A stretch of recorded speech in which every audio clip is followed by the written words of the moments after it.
નમસ્કાર, એશિયાના સૌથી જૂના અખબાર મુંબઈ સમાચારના ડિજિટલ પ્લેટફોર્મ પર આપનું સ્વાગત છે. મિત્રો, ગુજરાતના રાજકારણમાં અત્યારે હાલ અલગ અલગ સમાચાર અને તેની ચર્ચા સામે આવી રહી છે. ત્યારે એક સમાચાર જે આવ્યા તે થોડાક ચોંકાવનારા એટલા માટે કહી શકાય કારણ કે પ્રજાના જ પ્રતિનિધિ, ચૂંટાયેલા પ્રતિનિધિ અને પાછા સત્તા સ્થાને બેઠેલા પ્રતિનિધિ અને જે સતત 30 વર્ષથી સત્તા સ્થાને છે તેવું ભારતીય જનતા પાર્ટીના એમએલએ એક સાથે એમ બોલે પત્ર લખીને કે અધિકારીઓ અમારું સાંભળતા નથી. હવે જો અધિકારીઓ તેમનું ન સાંભળે તો પ્રજાનું તો ક્યારે સાંભળશે તે પણ એક સવાલ થયેલો છે. અલગ અલગ પાર્ટીઓની અલગ અલગ પ્રતિક્રિયાઓ તો સામે આવી રહી છે. ભારતીય જનતા પાર્ટીના જે ધારાસભ્યોએ જે પત્ર લખેલા તે બરોડાના 5 જેટલા ધારાસભ્યો અને તે સિવાય અન્ય ધારાસભ્યોએ પણ તેમાં પોતાની મૂંઝવણ અથવા તો પોતાની વાત મુખ્યમંત્રી તરફ રજૂ કરી. પરંતુ ચર્ચા એ થઈ રહી છે કે આ પ્રજાના કામ નથી થઈ રહ્યા કે નેતાજીના કામ નથી થઈ રહ્યા, કારણ કે ખૂણે કાચરે એ પણ એક સવાલ છે. ચર્ચા કરીશું મુંબઈ સમાચારના આ ખાસ શોમાં અને જાણવાનો પ્રયત્ન કરીશું કે વિપક્ષ શું કહી રહ્યું છે, રાજકીય વિશ્લેષકો આ બાબતે શું કહી રહ્યા છે. મારી સાથે કોંગ્રેસના પ્રવક્તા ડોક્ટર મહેશ રાજપૂત જોડાઈ ચૂકેલા છે, તેમનું સ્વાગત કરું છું. નમસ્કાર. ગુજરાતના જાણીતા રાજકીય વિશ્લેષક વાસુદેવભાઈ પટેલ પણ મારી સાથે છે, સ્વાગત કરું છું આપનું.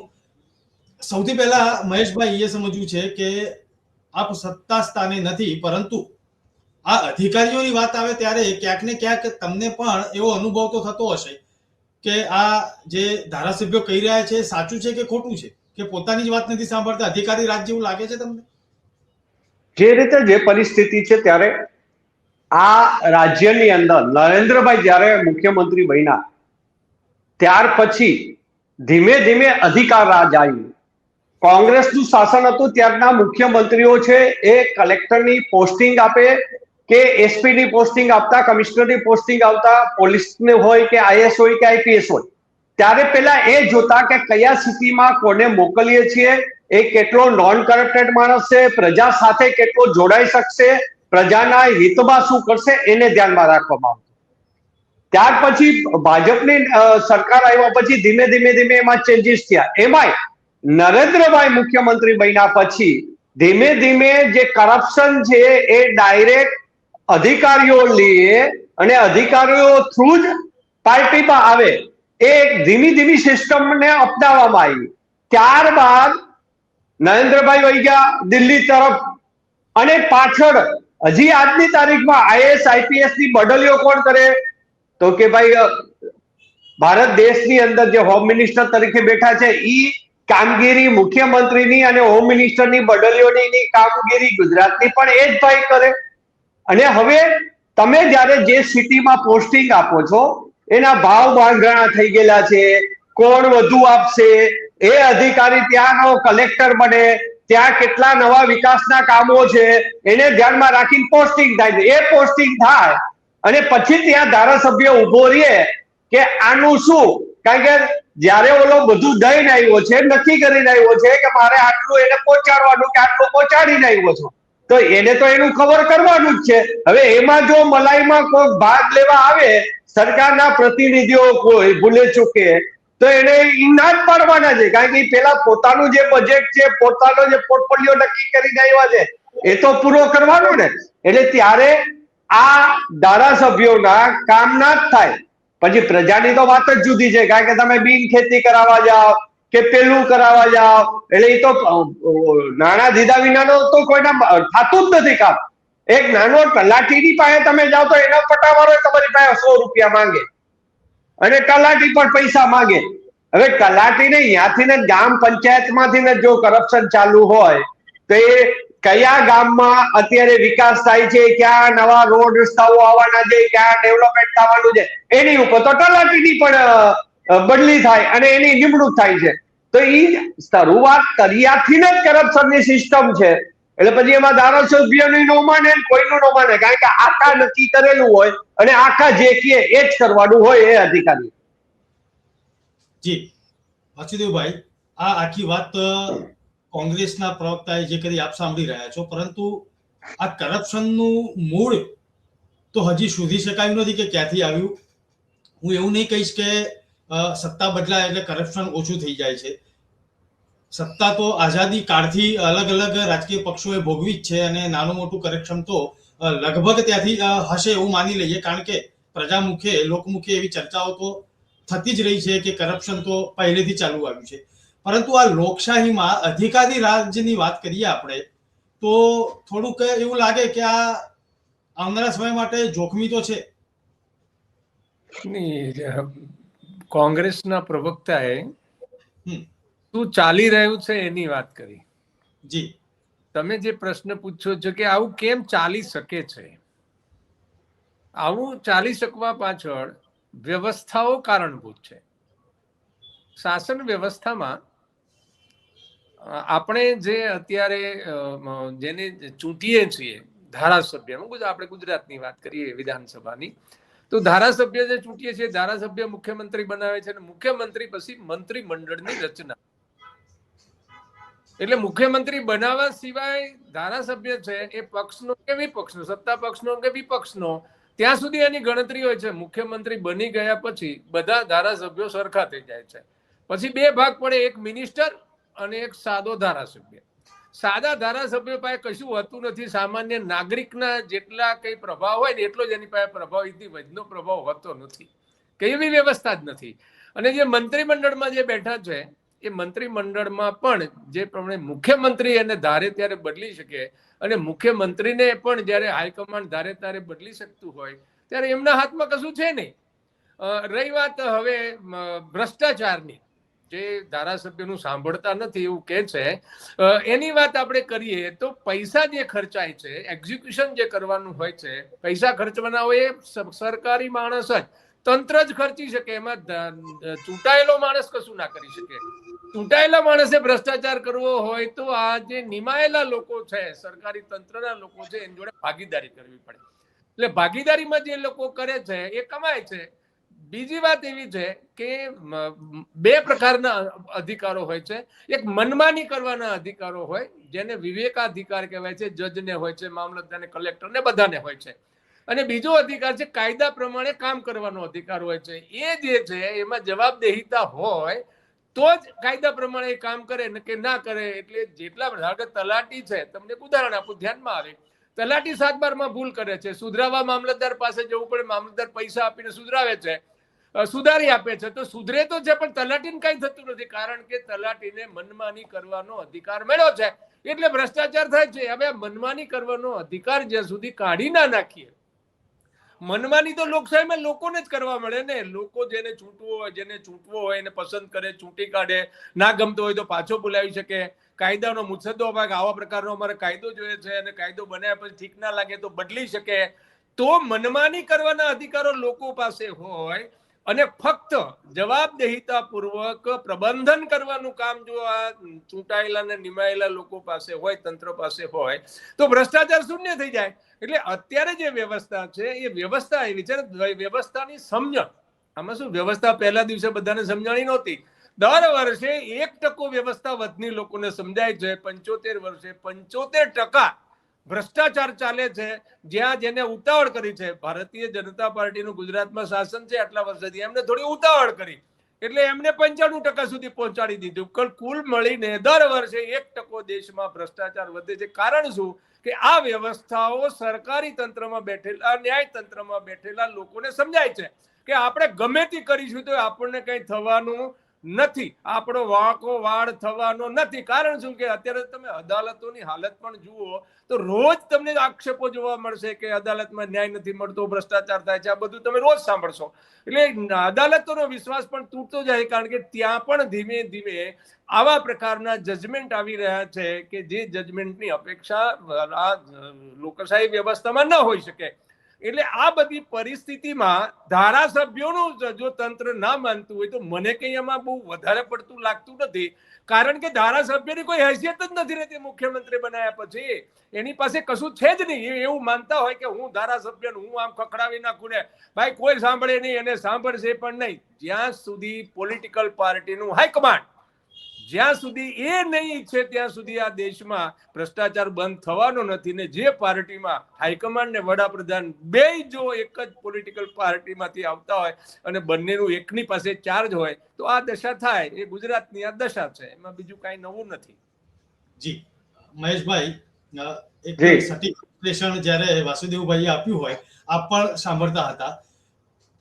મને એ સમજવું છે કે જ્યારે અધિકારી રાજની વાત હોય અને અમારું સાંભળતા નથી, અમારું આ જે પ્રશ્ન છે તે સાંભળતા નથી, સવાલ એ થાય છે કે તમે ચૂંટાયા અને તમારા 3 વર્ષ પૂરા થવા આવ્યા છે અને કદાચ હવે તો 1.5-2 વર્ષ જ બાકી છે નવી ચૂંટણી આવવામાં, ત્યારે તમને યાદ આવ્યું અથવા તો આટલા 30 વર્ષની સત્તા પર બેઠેલા છો અને ઘણા સમયથી ચૂંટાયેલા પ્રતિનિધિ તરીકે ગાંધીનગર વિધાનસભામાં પણ બેસી રહ્યા છો, તો હવે કેમ અત્યારે હાલ આ પેટમાં ચૂક ઉપડી કે આ અમારું સાંભળતા નથી?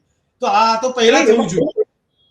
એટલે એમાં તો પરિસ્થિતિ એ છે ને કે એ જે 5 છે એ પૈકીના આયરામ જાયરામ પણ છે સાબિલ. એટલે તાત્કાલિક તો તમે અહીંયા જાઓ એટલે તમને કઈ ભાગ ના મળે. ભાગ કોઈ અધિકારી ડાયરેક્ટ સીધો આપતો જ નથી કોઈને. એટલે ત્યાં તમે ગયા આ પાર્ટીમાંથી તે પાર્ટીમાં ગયા અને તમે અહીંયા ભાગ માંગવા જાઓ તો કેવી રીતના મળવાનો? એટલે એ પણ પરિસ્થિતિ છે. બીજું હું તમને કહું કે ચૂંટાયેલા પ્રતિનિધિ કરતા આ ભાજપની અંદર તમારી કરોડો અબજોની કંપની હોય ને તો તમારું કામ તાત્કાલિક થાય. તમે એનો દાખલો સુરેન્દ્રનગર જ છે. આપને કહું, સુરેન્દ્રનગરના જે કઈ કલેક્ટરની જે વાત છે ને સીધી ડાયરેક્ટ ઈડી પડી. કેમ ભાઈ ગુજરાતનું એસીબી નથી, ગુજરાતમાં સ્ટેટ મોનિટરિંગ સેલ નથી, એના બદલે ઈડી શું કામ આવ્યું? કે જે ફાઇલો પડી હતી એ ફાઇલો પેલા જે અદાણીની ફાઇલ હતી મંજૂરીની એને એક સાઈડ મૂકી અને ઓલા કલેક્ટરે બીજી કંપનીની ફાઇલોને ફટાફટ મંજૂરીઓ આપી દીધી. એટલે ડાયરેક્ટ ઈડી અહીંયા એન્ટર થઈ, કારણ કે અદાણીનું કામ હતું અને ઓલાએ નો કર્યું, બીજી કંપનીના એ જ કામ પૈકીના કામ બીજાના કરી દીધા. તો ઈડી આવે. શું કામ એને આવે? કારણ કે આ બોસ બેઠા છે દિલ્હીની અંદર, એટલે એ કલેક્ટર માટે ઈડી જ આવે, એમાં પછી બીજું કોઈ ના આવે.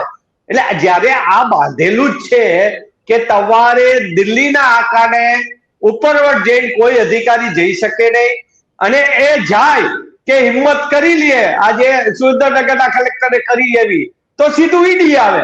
એમાં સ્ટેટનું એસીબી ન આવે, સ્ટેટ મોનિટરિંગ ન આવે, કાંઈ ના આવે, સીધું ઈડી આવી જાય અને એને અદાણીના કામ કરવાના. એટલે તમારે કા હાઈ લેવલની તમારી કંપની હોવી જોઈએ તો થાય, અથવા કલેક્ટર કે પોલીસ ડિપાર્ટમેન્ટ આરે તમારી ભાગીદારી હોય તો તમારા કામ તાત્કાલિક થાય. બાકી તમે ધારાસભ્ય હો કે ગમે તેવો મિનિસ્ટરો જો રાહ નાખીને એમ કહેતા હોય કે અમારું માનતા નથી અધિકારી, તો એ અધિકારીની હેસિયત શું? એનો મતલબ એ ચોખ્ખો જ છે કે ચોખ્ખી સૂચના જ ઉપરથી દેવામાં આવે છે. જે ભાઈ અહીંયા આવે અને પછી બડલીઓનો ગાળવો નીકળે 4 દી પછી, એટલે જે ગાળવો કાઢે છે એ ભાઈ બધું પેકેટ લઈને જાય છે. પછી અધિકારી આઈના નથી દેતા. ગુજરાત વાળાઓથી બીવે શું કામે ને? કારણ કે આકા તો આ બેઠા છે ને આકાની મંજૂરીથી ભાઈ જિલ્લાના પ્રમુખ કલેક્ટર થાય છે કે જિલ્લાના એસપી થાય છે કે શહેરના પોલીસ કમિશનર થાય છે. એટલે એ તો જે ગોઠવાયેલું છે એ ગોઠવાયેલામાં તમે વધુ પડતું જો અધિકારી કરી નાખે તો જ ઈડી બીડી આવે. બાકી કોઈ ધારાસભ્યને સાંભળવાના નહીં, કાંઈ નહીં, સેટિંગમાં ગોઠવાયેલા હોય. અને માન્ય સાહેબો જે દિલ્હીમાં બેઠા છે એની હારે જોઈન્ટ હોય તો એ ધારાસભ્યના કામ તાત્કાલિક થાય. બાકી પ્રજાએ તો વિચારવાનું જ નહીં. આમાં વસુદેવભાઈ, આ પ્રજાએ તો વિચારવાનું જ નહીં. આ ગંભીર પરિસ્થિતિમાં 2 દિવસ પહેલા એક એવો મહેશભાઈ, હું આપને પણ આ સવાલ કરીશ.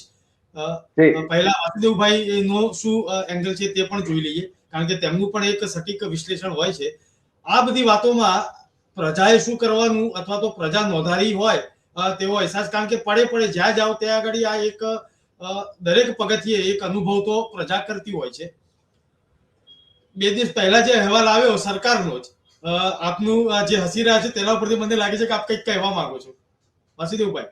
હા, એટલે એમાં પ્રજા છે ને જી, આજ પણ એની પાસે જે અધિકાર છે ને એ અધિકારનો ઉપયોગ કરે ને તો એ આમાંથી રસ્તો કાઢી શકે છે. કેવી રીતે? તો પ્રજા પાસે એક જ એવો અધિકાર છે કે એને કોઈ રોકી શકતું નથી, એ મત આપવાનો અધિકાર છે. મત કોને આપવો એ એને નક્કી કરવાનું છે. એ નક્કી કરવા માટે શું થઈ શકે? માની લો કે ગુજરાતમાં 27માં ચૂંટણી આવે છે, તો આ ચૂંટણીમાં એક લોક ઉમેદવારનો કોન્સેપ્ટ ડેવલપ કરે. લોક ઉમેદવાર કેવી રીતે નક્કી થાય? તો એક વિધાનસભામાં 300 બૂથ હોય છે. આ એક બૂથમાં 100 વ્યક્તિએ એટલે 100 વ્યક્તિએ એક વ્યક્તિ પહેલા ચૂંટણી કરાવીને શોધે, અને આવા 3000 વ્યક્તિઓ થાય, એમાંથી 200 લોકોનો જેને ટેકો મળે એ ઉમેદવાર બની શકે. અને એવા જે કઈ 5-7 લોકોના નામો આવે, એની જે 3000 લોકો ચૂંટણી કરે ને એમાં સૌથી વધારે મત મળે ઉમેદવાર, લોક ઉમેદવાર બને. અને આ લોક ઉમેદવાર મેં અગાઉ જેમ કીધું એમ આવીને પંચાયત જે ધારો છે એની જગ્યાએ પંચાયતી રાજ ધારો બનાવે, અને જે કંઈ આજે વિવેકાધિકાર એનો પોતાનો પ્રજાનો જે લઈ લીધો છે સ્થાનિક સ્વરાજની સંસ્થાઓમાં, એ પાછો મેળવી શકે કાયદો બનાવીને. તો શું થાય કે ભ્રષ્ટાચાર બંધ થઈ જાય, અધિકારી રાજ બંધ થઈ જાય, કારણ કે જવાબદેહીનો કાનૂન આવે.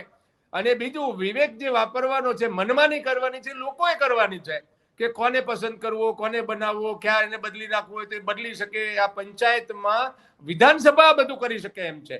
એટલે જો આવો એક કાયદો બનાવી નાખે પંચાયતી રાજ 2024 કરીને પુટઅપ વિધાનસભામાં કરીને, તો એની મેળાએ સ્થાનિક સ્વરાજની સંસ્થાઓમાં બધી જગ્યાએ અધિકારી રાજ પૂરું થઈ જાય. આજે અધિકારીઓને રાજ બંધારણમાં આપેલું છે, તમે એને ડિનાય કેવી રીતે કરી શકો? આજે આ લોકો પહેલા વાપરતા નહોતા, એમને ખબર નહોતી પડતી, હવે બધાને ખબર પડવા માંડી છે. 75% ને અમે જયારે ડિપાર્ટમેન્ટમાં આવ્યા 78-79માં, ત્યારે લગભગ 50-60% લોકો નોન કરપ્ટેડ હતા. ધીમે ધીમે જેમ જેમ બધાને ખબર પડતી ગઈ, આજે કે 5% માંડ બચાયા છે એવું કહેવાય છે. અમે નીકળી ગયા એને 15 વર્ષ થઈ ગયા, પણ કુલ મળીને આ જે પ્રક્રિયા છે એ પ્રક્રિયામાં ખરેખર અધિકારી રાજ છે. અને એની સાથે ભાગીદારી ચૂંટાયેલો કરે એટલે જેમ ફાવે એમ લૂંટી શકે એવી આ વ્યવસ્થા છે. એટલે આ વ્યવસ્થા લોકો પોતાના મતથી ધારાસભ્યો ચૂંટીને વિધાનસભામાં કાયદો બનાવીને લઈ શકે પાછો, મનમાની કરવાનો અધિકાર પાછો લે અને જવાબદેહી પૂર્વક પ્રબંધન ચાલુ કરે, તો આપમેળે અધિકારી રાજ પૂરું થઈ જાય. ચૂંટાયેલો હોય એ સીધો સેવક જ બને. આપણે ત્યાં પછી કોઈ એની જરૂર નથી, પ્રમુખોની નાતે વગેરે મળીને શાસન કરે. આ એક નવી વ્યવસ્થા જેમાં અધિકારો જે છે પ્રજા પાછા લઈ શકે, પણ એને મતનો ઉપયોગ કેવી રીતે કરવો એ શીખવું પડે, અને એવી રીતે કરે, કારણ કે એમાં કોઈ રોકટોક નથી. આજે તમારે બીજું કઈ આવેદન આપવું હોય, રોડ ઉપર સરઘસ કાઢવું હોય તો પરમિશન લેવી પડે, દંડા ખાવા પડે, જેલ જવું પડે, મરવું પડે. આ મત આપવાના અધિકારના ઉપયોગમાં લોકોએ કશું કરવાનું નથી. આગોતરી ચૂંટણી કરીને ઉમેદવાર શોધી લેવાનો અને એને મત દઈ દેવાના, વાત પૂરી થઈ ગઈ. તો તરત જ આનું સમાધાન મળી જાય. એટલે આ દિશામાં વિપક્ષોએ ગુજરાતમાં પ્રવૃત્ત થવાની જરૂર છે. આપણા જે પ્રવક્તા છે કોંગ્રેસના, પોતાની પાર્ટીમાં પણ વાત કરી શકે કે ભાઈ લોક ઉમેદવાર બનાવીએ ને તો આમાંથી મુક્ત થવાય, બાકી તો નહીં થવાય. જી મહેશભાઈ, આ એક સૂચન છે, એની પણ ચર્ચા કરીશું, પરંતુ આ વાસુદેવભાઈએ કીધું કે પ્રજા પોતાનો મતાધિકારનો ઉપયોગ કરે તો જ કદાચ જાગૃત રીતે, પરંતુ કોંગ્રેસ અથવા તો તમે તો એમ કહી રહ્યા છો કે વોટ ચોરી થઈ ગઈ છે. પેલા તો વસ્તુ એ છે કે આપણી પ્રજા જે છે, પ્રજા કંટાળી જાય છે, બધી જ વાત સાચી, પણ જ્યારે એનો ઉપયોગ કરવાનો હોય છે ત્યારે જ્યારે ઉપયોગ કરવા ટાણે એ બધું ભૂલી જાય છે. ક્યાંક ને ક્યાંક લાલચમાં આવી જાય, કઈ આવી જાય, ક્યાંક ને ક્યાંક આ લોકોના પ્રોપેગેન્ડા જે અંધભક્તોના ચાલુ કરે છે, એની અંદર પ્રજાને લડવું પડે. હવે પરિસ્થિતિ એ છે કે અમે લડીએ છીએ, પ્રજાએ અમારી સાથે જોડાવવું પડશે એના પ્રશ્ન માટે, રોડ ઉપર આવવું પડશે. અરે ભાઈ, તમે અમને ના લઈને જવા માંગતા હો તો કઈ વાંધો નહીં, પણ તમે તો રોડ ઉપર આવો, તમારી વાત કહેવા માટે તો આવો. તમે કરપ્શન દેવાનું બંધ કરશો તો આપોઆપ એના કઈક રિએક્શનો આવશે. તમારે ત્યાં શેરીમાં ડામર રોડ થાય છે, રોડ ઉપર જે તમારો ડામર છે એ ડામર કાઢ્યા વિના એની ઉપર ડામર નાખતા જાય છે, તોય તમે કાંઈ નથી બોલતા. તમારી જે ઘરનું પગથિયું તમારું 1 ફૂટનું હતું એ આજે ખાલી 1 ઇંચનું રહી ગયું છે, છતાં તમારા ઘર પાસે જે થતું હોય અને એનો તમે વિરોધ ન કરતા હો, તો આ લોકો તો એ વસ્તુ જ કરવા માંગે છે. જે મંગરેના એક્ટ છે એ એક્ટને કાઢી અને યોજનામાં ટ્રાન્સફર કરવા નીકળ્યા હોય, જે એક ગરીબમાં ગરીબ માણસને 100 દિવસની રોજગારીનું જે એક્ટ બનાવેલો હતો કે પંચાયતમાં જઈ અને અરજી કરે કે મારે રોજગારી જોઈ છે, તો એને રોજગારી દેવી પડે, ના આપે તો એ કોર્ટમાં જાય તો એને પૈસા ચૂકવવા પડે. એના બદલે એ એક્ટ કાઢી અને આ સરકાર યોજનામાં ટ્રાન્સફર કરતી હોય, એટલે માણસે ગરીબમાં ગરીબ માણસથી લઈ બધાએ હેરાન થવાની જ યોજનાઓ ચાલે છે અત્યારે. માણસે બોલવાનું નહીં, બોલ્યા તો ગયા, આ સિવાય અત્યારે કઈ ચાલતું. જે રાજ્યોનો મુખ્યમંત્રી પોતે સેપરેટ ડિસિઝન ના લઈ શકતા હોય અને બદલીઓનો પણ જો એ સેપરેટ ડિસિઝન ના લઈ શકતા હોય, તો એ મુખ્યમંત્રી કે એ રાજ્યની સરકારના મિનિસ્ટરો પાસે આશા શું રાખવાની? ધારાસભ્યની તો વાત જ વહી ગઈ, કારણ કે ધારાસભ્યની અત્યારે હાલત જ ભાજપની અંદર એવી છે કે એક કોર્પોરેટર હોય ને એના કરતા પણ ખરાબ હાલત ધારાસભ્યની છે. કોર્પોરેટર તો હજી ક્યાંક રોડ બનતો હોય તો કઈક કરી લે છે, આ લોકોને તો એ કરાવવા માટે રજૂઆત કરવી પડે કે અમને સાંભળતા નથી. તો આની ઉપરથી આપણે નક્કી કરી શકીએ છીએ કે જ્યારે ચૂંટાયેલા પ્રતિનિધિઓનું ન સાંભળતા હોય તો નાની પ્રજાની પરિસ્થિતિ ત્યાં થાય. એની રોજગારીની વાત આવે તો જે રોજગારીના એક્ટ બનાવેલા છે એ એક્ટને કાઢી અને જો એને આ સરકાર એક્ટ કેન્સલ કરવા માંગતી હોય, જેનો હક છે રોજગારીનો, જે માણસને ગામડામાંથી માણસ શહેરીમાં ન આવે એના માટેની એ યોજના હોય, એનો એક્ટ બનાવેલો હોય, એને પણ જો આજે યોજનામાં ટ્રાન્સફર કરવા નીકળી હોય આ સરકાર, તો આની પાસે કઈ આશા ના રખાય. પ્રજાએ રોડ ઉપર આવવું પડશે, પોતાના હક માટે આવવું પડશે, અને હક માટે જ્યાં સુધી લડાઈ નહીં થાય ત્યાં સુધી આ અધિકારી અને એ વન સાઇડ ચૂંટાયેલા લોકો આ રીતે જ પરિસ્થિતિ કરવાના. જી, એક સવાલ કોમન છે, હું મહેશભાઈ આપને બાદમાં પૂછું છું. વાસુદેવભાઈ ને પણ મારે આ પૂછવું છે. વાસુદેવભાઈ, આ ચૂંટાયેલા પ્રતિનિધિઓની જ્યારે મારે વાત કરી હોય ત્યારે 2-3 દિવસ પહેલા એક અહેવાલ આવેલો હતો કે દેશભરના સાંસદોની આવક આટલી વધી, એવો એક અહેવાલ હતો. આપણે પણ વાંચ્યો છે, મહેશભાઈએ પણ વાંચ્યો છે, આપે પણ વાંચ્યો છે. ગુજરાતના પણ કેટલાક ચૂંટાયેલા સાંસદો પ્રતિનિધિઓનો જે આવક એકધારી જે વધી રહી છે તેનો પણ આંકડા સાથેનો અહેવાલ છે આપણી પાસે. તો સવાલ એ થાય છે કે પ્રજા આ અહેવાલ વાંચીને એવું વિચારતી હતી કે જો આ પ્રજા હોત, ચૂંટાયેલા પ્રતિનિધિ ન હોત, તો આટલી આવક સડસડાટ તેમની ન વધી હોત. તો આ વાત સાચી છે કે ખોટી? નહીં, વાત સાચી છે કે ચૂંટાયેલા પ્રતિનિધિઓ જે છે એને કદાચ સીધો ભ્રષ્ટાચાર ના કરી શકે, પણ એની જે વગ વધે છે એને કારણે ધંધા રોજગાર પણ કરી શકે છે અને પોતાનું કઈ ને કઈ ગોઠવી પણ શકે છે.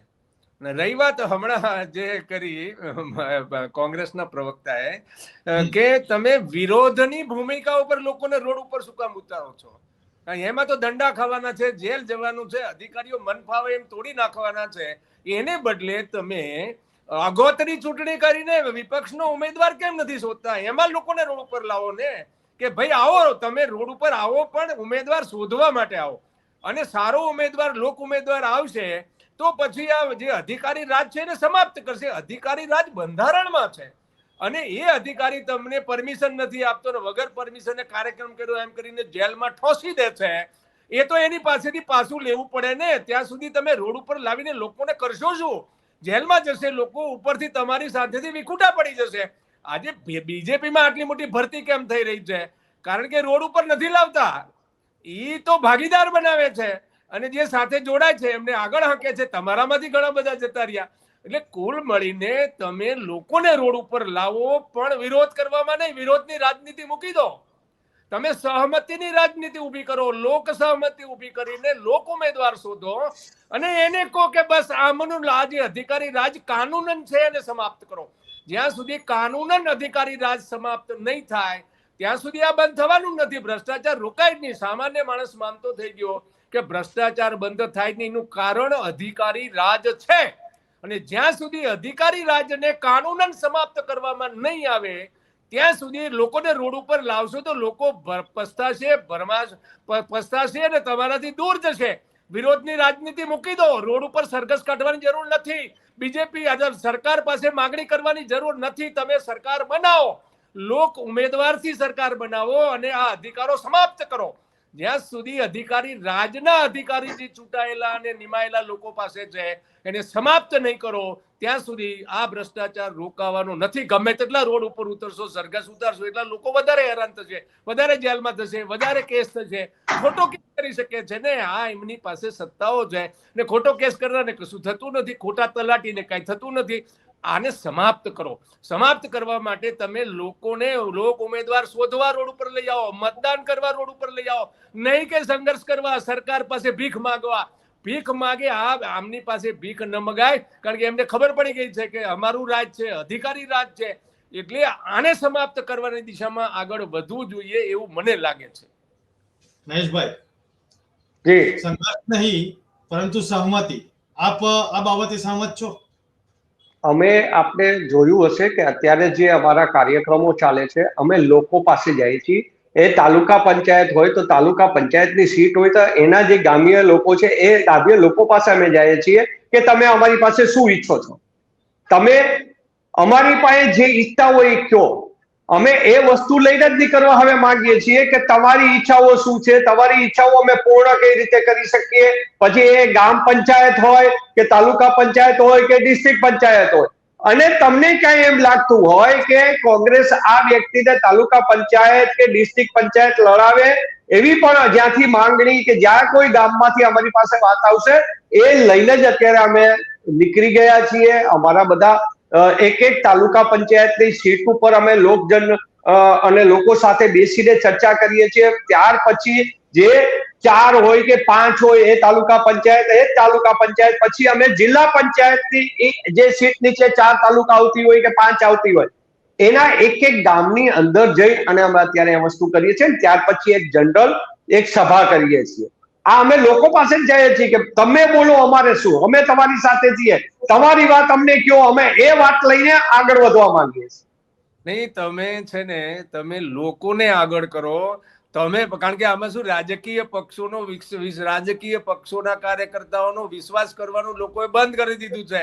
રેવડી ઉપર લોકો ઉતરી ગયા છે, તમે સમજો. પણ લોકો સાહેબ નહીં, તમે લોકોને આગળ કરો, અગવતરી ચૂંટણીઓ કરાવીને ઉમેદવાર નક્કી કરો તો લોકોને એમ લાગે કે ના આ અમારો માણસ છે. જ્યાં સુધી એમને એવું ને એમનો કીધેલો નહીં, એમનો માણસ એટલે એમને અગવતરી ચૂંટણી કરીને મૂકેલો માણસ હશે તો વિશ્વાસ કરશે. અને તમે સાહેબ આજ સમાપ્ત કરીશું. આપ મારી વાત સાંભળો. હું આપને પણ વિનંતી કરું છું કે ક્યારેક તમે ગ્રામ્ય વિસ્તારમાં જાઓ, માણસ તમારી આરે ખાલી ચર્ચા કરે ને એ ભેગો તો તલાટી ધમકાવા નીકળે, યાનો પીએસઆઈ હોય પીએસઆઈ ધમકાવા નીકળે, ભાજપનો નેતા ફોન કરે કે ભાઈ તું સમજીને કરજે, તો ઈ રોડ ઉપર આવવા તૈયાર નથી. એટલે ફરજિયાત તમારે જ એની પાસે જવું પડે. જો પ્રજા રોડ ઉપર આવી જાય તો આની ક્યારનો કાર્યક્રમ પૂરો થઈ જાય. આ અધિકારીઓનો થઈ જાય ને, જે ચૂંટાયેલા જે રાજ કરે છે, દબાવવાની કરે છે, એ બંધ થઈ જાય. આજે પ્રજા જે બીકની માયારી છે ને, સતત કહે છે કે અમારા ધંધા ઉપર આવશે. ભાઈ તમે રેવા દેજો, તમે મને કયો, હું તમને કહી દઉં કે આમાં આવું થાય, પણ તમે મારું નામ ક્યાંય ના લેતા. હવે આટલી અત્યારે પ્રજા ફફડે છે, તમે ગ્રામ્ય વિસ્તારમાં તો જાઓ. હવે એમાં જો આ યોજનાઓ આ એક્ટ કાઢી અને યોજનામાં ટ્રાન્સફર કરશે, એટલે જે માણસને એક હક હતો પંચાયતમાં જે અરજી કરે અને 100 દિનો રોજગારી મળતી હતી એની ઉપર હવે આ લોકો તડાપ મારવાના છે. તલાટી મંત્રી થી માંડીને બધા ચાલો ભાઈ યોજના બંધ થઈ ગઈ, હવે પૂરું જાવ નીકળો, કોઈ અરજી લેવાની નથી થતી. આ પરિસ્થિતિ કરવા નીકળ્યા છે. ત્યારે તમે વસ્તુ તો વિચારો કે નાનો માણસ કેવો દબાય, ખેડૂત કેવો દબાતો હોય, જેના વીમાના પૈસા ન આવતા હોય બિચારાઓને, જો વરસાદના હિસાબે હેરાન થયા હોય અને જેના નામની બોગસુ લોન લઈ લીધી હોય એના ભાજપના આગેવાનો પકડાય, પછી એ બેંકમાં એ લોનો સદભર ન થતી હોય. હવે એ ખેડૂત, નાનો ખેડૂત, ગામનો ખેડૂત કેવા હેરાન થતા હોય, ક્યાં તમારા એ લડવા નીકળે એ પરિસ્થિતિ છે અત્યારે. વાસુદેવભાઈ, પરિસ્થિતિ તો જે છે તેનું વર્ણન કોંગ્રેસના પ્રવક્તાએ કર્યું, પરંતુ કંઈક તો નિરાકરણ હશે ને કે જે સરકારના બેરા કાન અથવા તો અધિકારીઓના બેરા કાન સુધી વાત પહોંચે. નહીં, એટલે આમાં શું છે કે સરકારને વાત પહોંચાડવાથી કાંઈ નીપજવાનું નથી. તમે લખી લો, લોકોને તમે વાત પહોંચાડશો તો આમાંથી કઈ રસ્તો નીકળવાનો છે. અને જ્યારે આમ જનતા જ્યારે બેઠી થાય છે ને, અત્યારે શું તમે આમાં શું છે કે તમે મેં કીધું ને કે વિપક્ષનો ઉમેદવાર લોક ઉમેદવાર આ કોન્સેપ્ટ છે. એટલે જેટલા પણ વિપક્ષના લોકો છે, પછી આમ આદમી પાર્ટી હોય, કોંગ્રેસ હોય કે પછી પ્રજા જનશક્તિ પાર્ટી હોય, જે કોઈ હોય, આ બધાએ અપક્ષ તરીકે જે કઈ ભૂમિકા ભજવવા વખતે બધા લોકોએ ભેગા થઈને આગોતરી ચૂંટણી કરાવીને એક બૂથમાંથી 10 કાઢીને 3000 લોકોનું મતદાન કરીને ઉમેદવાર શોધશે ને, તો આ ડરાવવાનું ના બધું આમાં શું છે કે જે દિવસે અધિકારીઓને એ ખબર પડશે કે જો આ લોકો બીજાને મત આપીને અમે નહીં ચૂંટાઈએ અથવા તો અત્યારે ચૂંટાય છે નહીં ચૂંટાય, તો આ બધા બકરી છે, બકરી. તમે સમજો આમાં શું છે, કાયદાના હાથ તો લાંબા જ હોય છે, પણ કાયદાથી ન્યાય આપવા વાળા ખરીદાઈ ગયા છે. અહીંયા સમસ્યા થઈ છે. એટલે જે દિવસે લોકો અમને મત નહીં આપે, અમારી સરકાર નહીં બને, એવું વાતાવરણ બને, એ દિવસે આ અધિકારીઓ છે જેમ પેલા ઉંદર કૂદી કૂદીને ભાગે ને બોટમાંથી, એવી રીતે ભાગવાના છે. એટલે હવે વિપક્ષ તરીકે બહાર આવવું પડશે અને ફક્ત ને ફક્ત મતદાન ઉપર જ તમે સંઘર્ષ જે છે સહમતિની ભૂમિકા બનાવો. સંઘર્ષની ભૂમિકામાં નહીં ફાવો, આ નક્કી છે. જી, એક છેલ્લો સવાલ મહેશભાઈ, આપે વાત કરી કે અમે પ્રજાની વચ્ચે જઈ રહ્યા છીએ, પ્રજાને અમે કહી રહ્યા છીએ, તો આપને એવું લાગે છે કે આવનારી ચૂંટણીમાં કોંગ્રેસને સફળતા મળશે?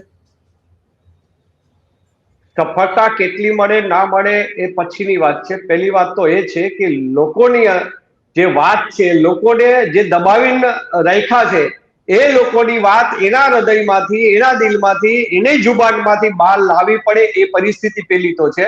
અને એ અમે લાવશું એટલે ઓટોમેટિક જેમ સાહેબે કીધું એમ વોટમાં ટ્રાન્સફર થશે જ. અને વોટમાં ટ્રાન્સફર થશે એટલે ઓટોમેટિક અમને સફળતા મળવાની છે. અને હું આપના માધ્યમ દ્વારા ગુજરાતની જનતાને કહેવા માંગુ છું કે તમે બીવો નહીં, તમે તમારી વાત કહેતા શીખો, જાહેરમાં કહેતા શીખો, સોશિયલ મીડિયામાં કહેતા શીખો, અને આવતી લોકલ ચૂંટણીઓમાં તમે એને આ સરકારને આ અધિકારીઓને તમારે પ્રજાના લોકો એટલે કે પ્રજા બાપ છે, પ્રજા રાજા છે, એ સાબિત કરવું હોય તો આ ચૂંટણીઓમાં એને તમે વોટથી એને હરાવો. અને હરાવશો તો ઓટોમેટિક અધિકારીઓ ઉપર પ્રેશર સરકારનું આવશે અને અધિકારીઓએ લોકોને સાંભળવા પડશે. અને સાથે સાથે જે છૂટાયેલા ધારાસભ્યો છે ને ફરજિયાત લોકોની પાસે પગે લાગવા જવું પડશે, કારણ કે પછી 2027માં એનો બાપ કોણ જીતાડશે એ બીક લાગશે.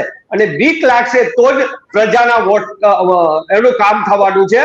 એટલે અમે ઈચ્છીએ જ છીએ અને અમે પ્રજા પાસે એટલા માટે જ જઈએ છીએ કે તમે અમને કહો એ અમે કરવા માટે તૈયાર છીએ. તમારી વાત લઈને તરવા છીએ, પણ એની સાથે સાથે તમે વોટને, મતદાનને ધ્યાનમાં રાખીને વોટિંગ તમે કરો તો જ સરકાર વિરુદ્ધ તમે વોટ કરશો તો જ તમારી વાત આ લોકો સાંભળશે. વાસુદેવભાઈ, સમય મર્યાદા છે, પરંતુ એક છેલ્લે જતા જતા એક સવાલ તો થાય છે કે કોંગ્રેસના પ્રવક્તાએ કહ્યું કે અમે તે આરંભી દીધું છે, અમારું મહેનત ચાલુ છે 2027 માટે, પરંતુ જ્યારે જ્યારે ચૂંટણી આવી છે ત્યારે તેના આંકડાઓ જોઈને અથવા તો પ્રજા જે વોટિંગ થાય છે, છેલ્લી ચૂંટણીમાં જોઈએ તો 156 સીટ પ્રજાએ આપી અને ત્યાર પછી કોંગ્રેસના ધારાસભ્યો તેમાં જોડાઈ ગયા અને સંખ્યા વધતી ગઈ. અત્યારે તો કોંગ્રેસના ધારાસભ્યોની સંખ્યા કદાચ એટલી પણ નથી કે જે અવાજ ઉઠાવી શકે. આવનારી ચૂંટણીમાં આ કોંગ્રેસનું અથવા તો આમ આદમી પાર્ટીનું કેમ્પેન ગુજરાતમાં જે ચાલી રહ્યું છે, વાતાવરણ બનાવવામાં કેટલું સક્ષમ છે? આમાં એવું છે કે વિપક્ષ છે ને એ આપણા દેશની જે વ્યવસ્થાઓ છે એમાં સત્તા પક્ષને ક્યારેય ના પહોંચી શકે, પણ પ્રજા જ્યારે વિપક્ષની ભૂમિકામાં આવે ત્યારે સત્તામાં પરિવર્તન થાય છે. એટલે પ્રજાને વિપક્ષની ભૂમિકામાં મૂકવા માટે પ્રજાને આગળ કરવી પડે અને વિપક્ષોએ પાછળ રહેવું પડે. જો વિપક્ષો એવું માને કે મારી સરકાર બની જશે ને, મારી સરકાર બની જશે ને, તો પછી પ્રજા એમની પાછળ ચાલે. અને પ્રજાની પાછળ ચાલતા વિપક્ષ જે દિવસે પ્રજાની પાછળ ચાલતો થયો એ દિવસે સત્તા પક્ષે ભાગવું જ પડે. ભાગ્યા છે અત્યાર સુધીમાં, એમાં બેમત નથી. એટલે હવે પ્રજાને તમે વિપક્ષની ભૂમિકામાં મૂકી દો તો એ જ બગાડી શકે. પક્ષો તો શું કરી શકે? મહેનત કરી શકે, લોકોની વચ્ચે જઈ શકે, એમને સમજાવી શકે, પણ એ સત્તા પક્ષનું જે અને જે પ્રમાણે ભારતીય જનતા પાર્ટી સત્તા પક્ષ તરીકે વર્તી રહી છે એ પ્રમાણે વિપક્ષની કોઈ હૈસિયત નથી એવું સ્પષ્ટપણે માનું છું હું. એટલે વિપક્ષોએ ભેગા મળીને પ્રજાને વિપક્ષ તરીકે પ્રસ્તુત કરશે તો ગુજરાતમાં પરિણામ નીકળશે. જી દર્શક મિત્રો, મુંબઈ સમાચારનો એક પ્રયત્ન હતો કે સત્તા સ્થાને બેઠેલા જ પ્રજાના પ્રતિનિધિ જ્યારે એમ બોલે કે અધિકારીઓ અમારું માનતા નથી, તો અનેક સવાલો થઈ રહ્યા હતા અને આ સવાલોના જવાબો અને એમાં શું પરિસ્થિતિનું નિર્માણ થઈ શકે અને શું કરી શકાય તે સમજવાનો અને તે જાણવાનો પ્રયત્ન મુંબઈ સમાચારે કર્યો. જતા જતા એક વાત હું દર્શક મિત્રો આપને એ વાત કરીશ કે મુંબઈ સમાચાર 19 જાન્યુઆરીથી પોતાની એપ્લિકેશન લોન્ચ કરી રહ્યું છે. તે ડાઉનલોડ કરવાનું ન ભૂલશો. સાથે સાથે મુંબઈ સમાચાર ગુજરાતી, હિન્દી, અંગ્રેજી અને મરાઠી યુટ્યુબ ચેનલ પર હવે આપની સમક્ષ આવી રહ્યું છે અને સતત કાર્યરત છે. તો લાઈક, શેર અને સબસ્ક્રાઇબ કરવાનું પણ ન ભૂલતા. મહેશભાઈ, આપ મારી સાથે જોડાયા અને વાસુદેવભાઈ, આપ મારી સાથે જોડાયા તે બદલ હું આપનો આભાર માનું છું.